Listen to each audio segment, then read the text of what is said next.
Emmanuel avec vous aujourd'hui pour toujours la chronique PNL avec notre coach PNL Pro Gaïa. Bonjour. Salut, ça va? Ça va bien, toi? Super bien. Écoute, excellent. On parle encore de PNL. Aujourd'hui, on parle encore de programmation neuro-linguistique. Tu peux nous rappeler rapidement c'est quoi la PNL tout d'abord? Oui, en fait, c'est l'art de reprogrammer son cerveau de manière à penser plus positivement, puis à communiquer ses nouvelles pensées pour atteindre nos objectifs, réaliser nos rêves, puis être bien en dedans. Et pourtant, on pourrait penser qu'être bien en dedans est synonyme de l'été dans lequel on navigue actuellement. Ouais. Certains comme des poissons dans l'eau, d'autres pas finalement, parce qu'il y a Non. des peurs, il y a des difficultés qui sont associées à cette période estivale-là. Oui, oui. En fait, cette semaine, on voulait parler un peu plus. Tu sais, on oublie souvent de prendre le temps, mais sans culpabiliser. C'est devenu quelque chose qu'on ne sait plus comment faire. C'est comme une phobie qu'on a de prendre ce temps-là pour nous.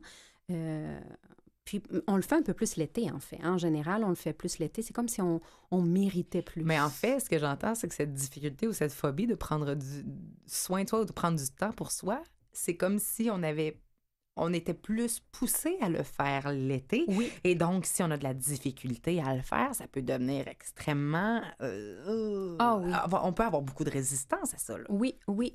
Je ne sais pas pourquoi on se sent toujours coupable. Surtout, là, je dirais pas surtout, en fait, c'est la génération... De productivité, on est surtout en Amérique du Nord.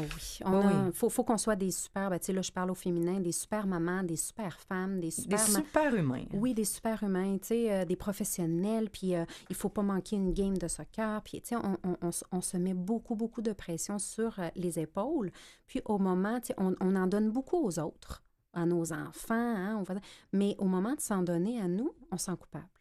Puis moi, je me dis toujours, si ton verre à toi, il est pas plein, comment tu peux en donner aux autres? Pour moi, ça fait pas de sens, mais en même temps, c'est fou parce que c'est vrai que cette idée-là d'aller juste s'étendre dans un hamac, on dirait qu'il faut le mériter. Il faut avoir fait 4 heures de tondeuse. Oui. Puis comme, tu sais... Oui, puis la bière, hein, tu sais, on va prendre une bière, mais juste après 4 heures.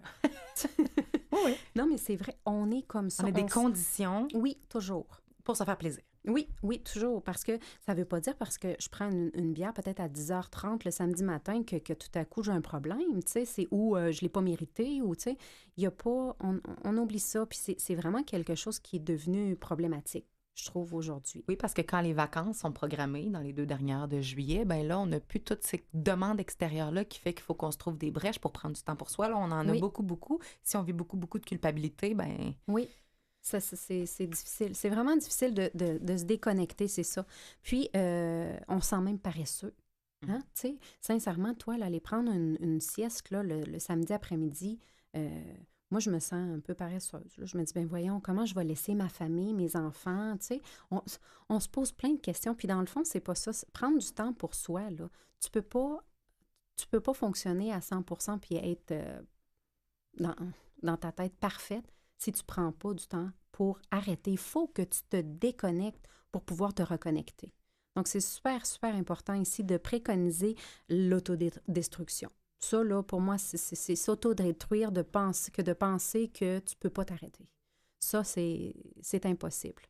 Puis... Y a-t-il des solutions? Ben écoute, oui. Moi, je t'écoute, puis je suis comme... clairement, ça touche tout le monde à quelque part, à un moment donné ou à un autre. Est-ce qu'il y a des choses qu'on peut faire pour ça? Parce que là, le temps du temps libre nous appelle. Il est arrivé, il est là. Oui. Puis il faut en profiter. Il faut arriver à enlever cette culpabilité-là parce que c'est vraiment malsain pour nous.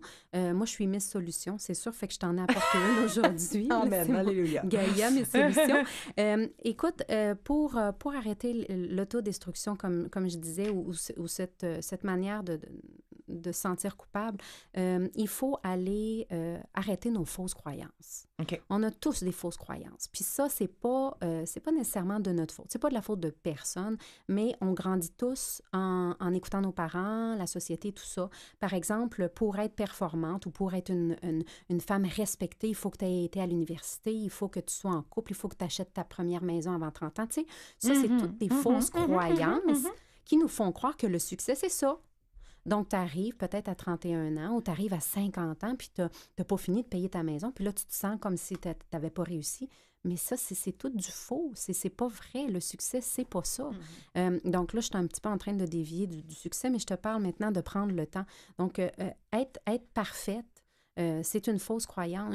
La femme parfaite, elle va savoir s'arrêter. Mais en fait, ça ne dévie pas du tout parce qu'à quelque part, quand on essaie d'aller voir, OK, pourquoi j'ai autant de difficultés à m'arrêter, en quoi je dois absolument être performante, déjà, on calme un peu ce qui nous garde dans cette relation-là de culpabilité avec le temps pour soi. Là. Moi, c'est la base. Là. Oui, tout à fait. Mais ce que c'est aller... Bon, comment on fait pour aller voir ces fausses croyances-là? C'est souvent... Moi, j'aime beaucoup écrire.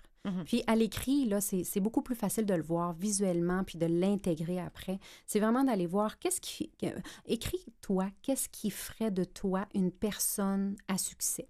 Puis écris toutes les choses que, moi, je pense qu'il faudrait que j'aille faire ça, il faudrait que je gagne, je sais pas moi, 150 000 $ à l'année, il faudrait que, tu sais, va tout écrire ça, puis à côté, écris vraiment. Est-ce que ça, c'est vraiment vrai? Tu sais, pour être heureuse, pour me sentir... D'essayer de le justifier, puis si on voit qu'on n'est pas capable de peut-être remettre en question cette affaire-là. Oui. Va retravailler ces fausses croyances-là. Tu sais, il faut arrêter de penser que pour être... Tu sais, il faut être travaillant dans la vie. OK? Il faut être travaillant. Moi, je peux peut-être travailler 5 heures par jour, mais mon Dieu, que je suis efficiente. Non, efficace. Efficace, merci beaucoup, mon Dieu, mon anglicisme. Mais oui, c'est ça, efficiente. Efficiente, mais ça a été en espagnol, je pense que ça aussi, dit. efficiente. C'est ça, tu parles beaucoup en espagnol, là, effectivement, moi, je sais, je te connais.